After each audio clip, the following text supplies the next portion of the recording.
welcome back to my vlog channel. Now, considering how many messages and comments I get regarding this topic, it seems that a lot of you want to become makeup artists. So when I started watching YouTube videos, I had the exact same desire. It really does inspire you to, you know, pursue a career or a hobby even in makeup after you watch all of these makeup tutorials. So I'll give you a little bit of a rundown on how I became a makeup artist, and then I'll give you some tips and tricks that might help you become one too. Okay, so my first ever job was at Target in the cosmetics section. So I've always been, you know, working around makeup, but I never really had that much of an interest in it. So after a while I got very sick of working at Target, and I wanted a job that was based around beauty and makeup and cosmetics and putting it on people and selling it to people and all that kind of stuff. And I got my first job at Benefit Cosmetics after I looked online and applied online, and then I had my first interview and then I had a second interview. So the first interview was a group interview, and the second one I was called back and I was required to traffic stop, which is just a little thing that Benefit does, was very big on actually.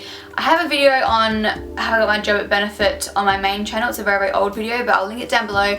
Won't go into too much detail about it now because I don't really need to. And this job was great because it got my foot in the door to the whole, you know, cosmetic counter little industry thing. Another reason that it was perfect for me at the time was because they didn't ask me to put makeup on people just yet. So my job was to sell the products to the customers. So I had to know what they contained, what they did, how they worked, all that kind of stuff, and yeah, sell it to the customers. But there wasn't a heavy focus on doing like a whole full face of makeup. That was for the girls who had been working there for a while. My job was, yeah, as I just said, to say get like a foundation and then try and sell it to the customer and then try the foundation out on them and then put it on their face. So I was trying out each individual product on their face. I wasn't doing like a full face of makeup. So I was getting slowly but surely more confident and more comfortable with putting makeup on people. I stayed with Benefit for a while, and then I felt like I wanted something a little bit more makeup based, I guess. I mean, I still wasn't doing many makeups because the girls that worked there for a while had that job pretty much down pat, so I really couldn't offer much, and I needed more hours as well. So I did the same thing. I looked online and I found the job at Bobbi Brown. So I applied for Bobbi Brown and I had an interview with one of the women from the company. I can't remember what her title was. After my interview with her, I had an interview with the department store that Bobbi Brown was in and had a little group interview thing and all that jazz. Now, getting the job at Bobbi really wasn't that hard, to be honest. Like, there was no practical assessment or anything like that. I just had interviews and then they put me on. Obviously the fact that I had worked for Benefit was a huge plus because it means that I had experience and I knew what it was like to work in that kind of environment. So I worked for Bobbi Brown for quite a while, and Bobbi was really good because it pushed me a lot. There were so many products to learn and so many different ingredients to learn and so many different ways of applying everything. It was just astounding and very overwhelming because Benefit has a very small amount of products, but Bobbi Brown is like boom, it's just like everywhere. It's just so much stuff. But it was really good because it pushed me into the deep end. Like, I had to do lots of full face makeup applications as soon as I got there, pretty much.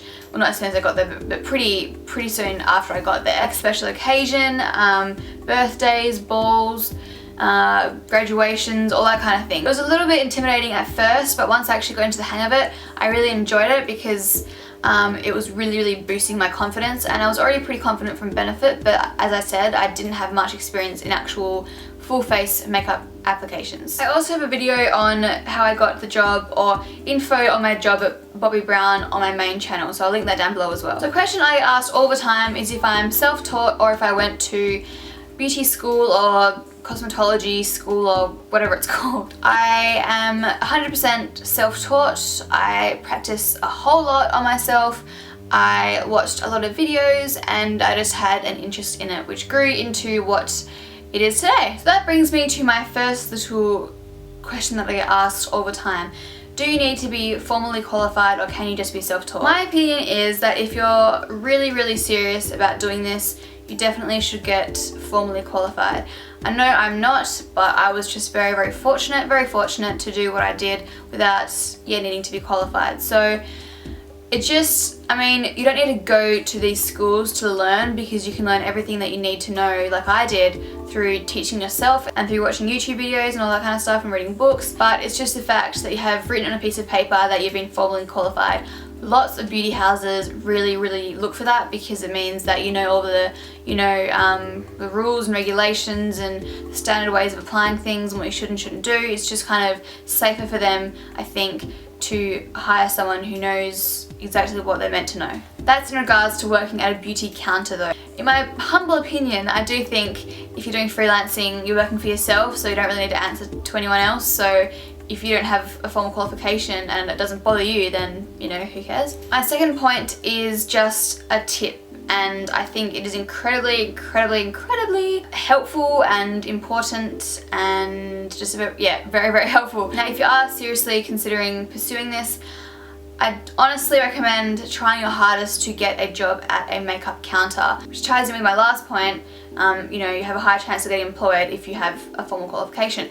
But anyway, the reason I think you should definitely try and get a job at a counter is because you are being exposed to so many different types of people, different skin types, like oily, really dry, combination, different skin textures, different races, different ages, different genders. You're getting exposed to every single possible type of human being that you could be exposed to. Following on from that, if you do work at a makeup counter, please do not forget that it is retail. It is not a happy little walk in the park. You will get lots of people that really bug you and are rude to you and put you down and belittle you, and it's not fun all the time, but you do get those customers that are just astounded by what you did, and you make them feel beautiful and really good about themselves and stuff. Also, a good thing about being formally qualified is that you will probably have to build up a portfolio, so a portfolio of all of your work, because then you can show your potential employer what you can do. Another little obvious tip is just to practice like crazy. If you're not good at a particular thing, then obviously that's something you need to work on, and just practice it until you are confident with it, because if you're trying to get a job at a makeup counter and you aren't even confident putting makeup on a friend or a family member, then you're definitely going to be in a really awkward situation when someone completely random comes along and wants you to do their makeup and is paying for it. Now, if you only want to do freelancing but you don't have any experience in working as a makeup artist, I suggest only charging a very small amount each time you do a makeup application on someone, and maybe let the person know that you're new at this, because that way you're getting the experience and the practice, but the person whose makeup you're doing isn't expecting you to do like a very top of the notch, amazing, flawless job because they paid you quite a lot of money for it. That way you can just slowly increase what you charge as you get more confident. The last thing I wanted to mention is a very obvious one, but I think it does skip the minds of some people. I think this job is glamorized a lot on YouTube because people think, oh my god, it's so amazing that you get to play with makeup every single day and get paid for it. I especially think that a job at MAC is incredibly sought after. Like, people put it on like a massive pedestal, like, oh my god, you have a job at MAC, like that's a huge deal. And I think a lot of people aspire to be that person, which is fine. Obviously, go for it. I mean, I had that same desire when I started doing makeup as well. I just don't want people to let that desire get in the way of doing what they actually love. Just do what you love and love what you do. It's a little corny saying, but I love my little corny sayings. And I think that's all I had to cover.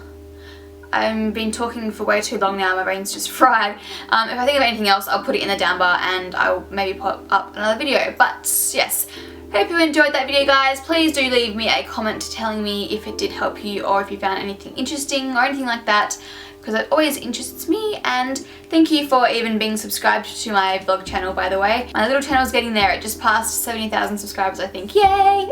Anyway, have a great day and I'll see you guys soon. Bye.